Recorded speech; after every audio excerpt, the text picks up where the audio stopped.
नवरात्र के पर्व का विशेष महत्व होता है। 9 दिनों तक देवी माँ दुर्गा के 9 स्वरूपों की पूजा अर्चना पूरे मनोभाव से की जाती है।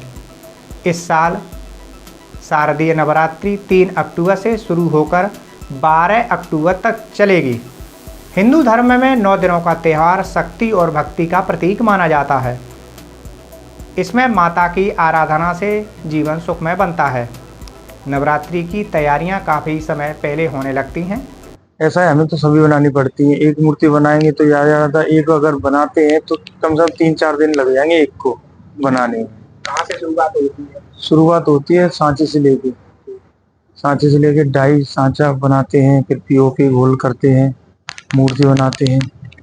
और कितने साइज की मूर्तियाँ? सब 0 साइज से लेके कम से कम 6 फुट तक बनाते हैं। तो जैसे कि 10 इंची है, 10 है, 12 है, 14 है, 15 है और 24, 3 फुट, 4 फुट और 5, 6 इतनी बड़ी तक बनाते हैं।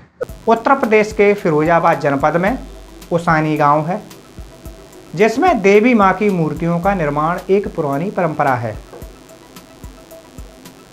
इस गांव के करीब 1 दर्जन परिवार मूर्तियों को बनाने का काम करते हैं। इस गांव के कारीगर अपने हुनर और मेहनत से अनगिनत देवी देवताओं की मूर्तियों को जीवंत रूप देते हैं। एक मूर्ति को कलर करने में 20 दिन लगते हैं सर। इसको 20 कारीगर होते हैं समथिंग। तो एक कोई इनकी आंखों को काटता है, कोई इनकी पलकों को सही करता है, कोई हाथों को सही करता है, कोई इनकी जो माला होती ना, माला को सही करता है, उस पे कलर भी करना पड़ता है, बालों पर कलर करना पड़ता है।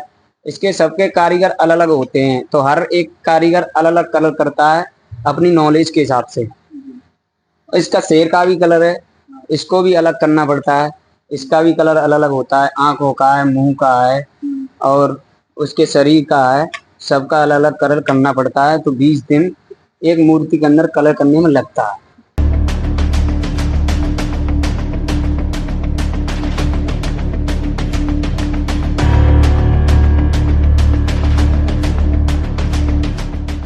यहाँ हर साल नवरात्रि के समय विशेष रूप से देवी दुर्गा की मूर्तियों का निर्माण बड़े पैमाने पर होता है।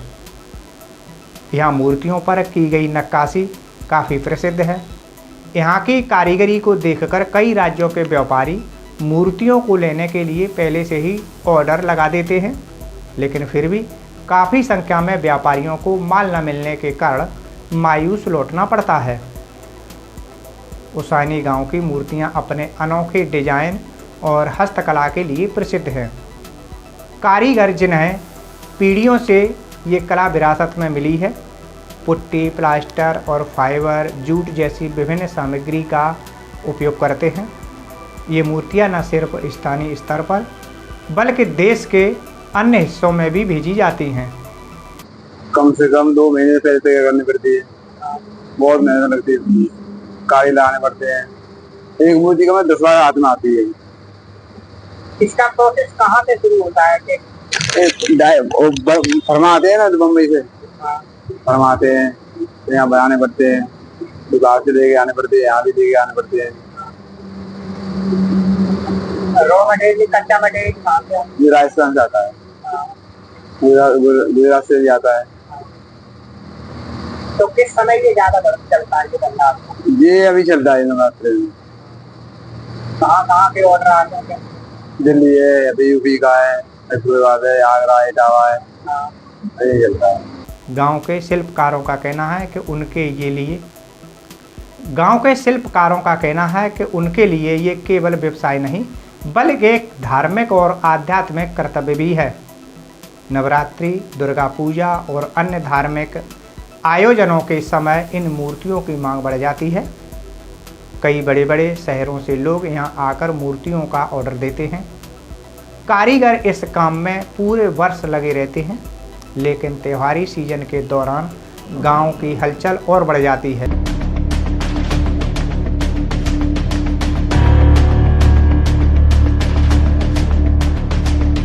मूर्तियों की कारीगरी से इस गांव को लाखों रुपए का कारोबार मिलता है। हालांकि इस उद्योग में काम करने वाले कारीगरों को कई चुनौतियों का सामना भी करना पड़ता है। कितने साइज से कितने साइज के मोती बंदी 6 से आगे 5 फुट तक यहाँ कितने लोग काम करते हैं? है 7-8 लोग रहते हैं। सबके काम अलग अलग है। कहाँ पे रहने वाले? हम यही की उठाने के रहने वाले हैं। तो ये एकदम हुनर कैसे आया आपको? कहाँ ये हमारे बम्बई करते थे, हमारे लोग हम बम्बई में रहते हैं।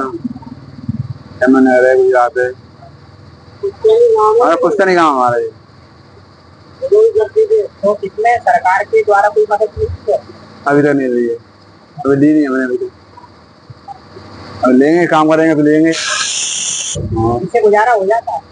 हाँ हो जाता, फिर पास थोड़ा हो रहा है, काम कर रहा है।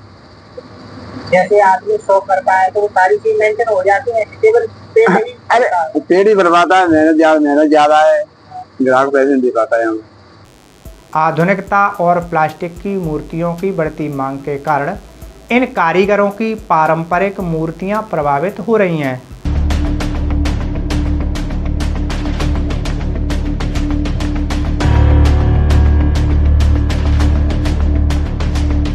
इसके अलावा कच्चे माल की बढ़ती कीमतें और ग्राहकों की अपेक्षाएं उनके लिए मुश्किल खड़ी कर रही हैं।